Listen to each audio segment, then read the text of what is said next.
When Frank Sinatra was buried in 1998, his family included a very specific set of items in his casket: a bottle of Jack Daniels, a pack of Camels, a Zippo lighter, and a small collection of coins. Tucked into his pocket were exactly 10 silver dimes, a habit he had maintained for over 30 years. The origin of those coins dates back to December 1963. 19-year-old Frank Sinatra Jr. was attempting to launch a singing career of his own, performing at Harrah's Club Lodge in Lake Tahoe. On the evening of December 8th, 2 men entered his dressing room, blindfolded him at gunpoint, and drove him away from the resort. The abduction triggered a specific, lifelong trauma for the elder Sinatra, creating a psychological dependency on those dimes that lasted until his death.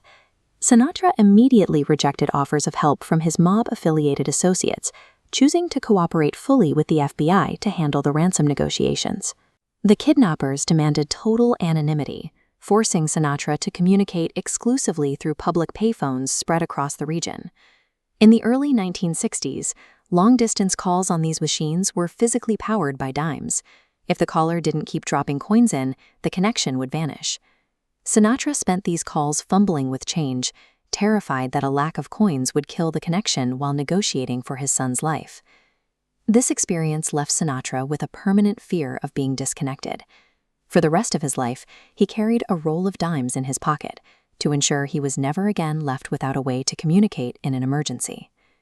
The architect of the plot was Keenan, a high school acquaintance of the Sinatra family. Heavily influenced by alcohol and Percodan, Keenan convinced himself that the kidnapping would actually bring the distant Sinatra father and son closer together. Keenan's logic was purely transactional.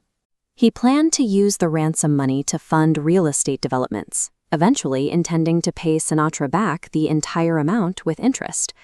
The FBI delivered the $240,000 ransom to a drop point between 2 school buses, and Frank Jr. was released unharmed on the side of a road in Bel Air. The physical crime ended quickly.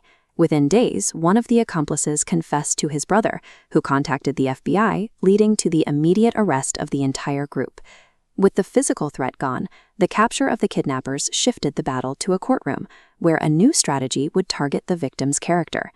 At the trial in early 1964, the defense faced a mountain of physical evidence and a full confession from the group.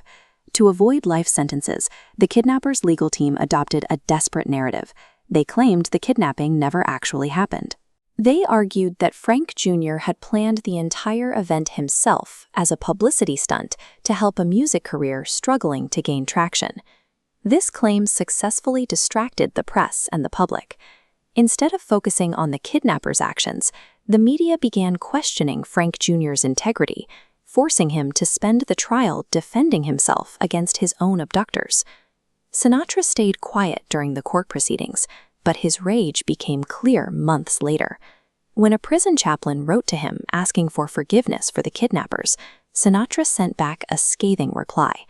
He described the defense's hoax strategy as a deliberate second crime, one that used the legal system to protect the perpetrators by smearing the victim. Sinatra wrote that the kidnappers created a permanent cloud of suspicion that would damage his son's reputation long after the jail time was served. For Sinatra, the trial proved that a high-profile crime doesn't end with a rescue. It continues through a public narrative that can force the victim to carry the burden of proof for the rest of their life. Keenan ultimately served only 4.5 years in prison. After his release, he actually succeeded in real estate, becoming a multimillionaire developer and even a consultant for films about his own crime. In the late 1990s, Keenan attempted to profit from the kidnapping once again by selling the film rights to his story for nearly $500,000. Frank Jr. blocked the deal. He successfully sued using the victim's Bill of Rights, ensuring that Keenan could not legally collect a second ransom from the trauma he had caused decades earlier.